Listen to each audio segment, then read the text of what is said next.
Hey guys, in this video, we are going to show you how to contact Bitget customer support. If you need assistance with Bitget, their website provides a help center and customer support options to resolve your issues. You can contact support directly or use self-service tools to find answers quickly.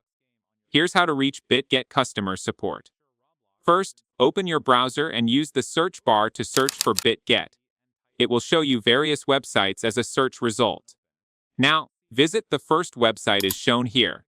If the website is shown in another language, then you can convert it to English.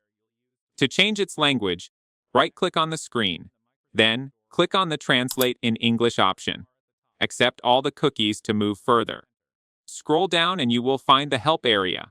You will see Submit Feedback, Help Center, and many more. After that, click on the Help Center. You can change its language here. You will see the self-services provided by it and scroll down for more.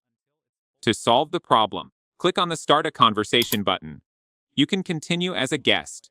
Lastly, enter your email address to contact Bitget customer support. Thank you guys so much for watching.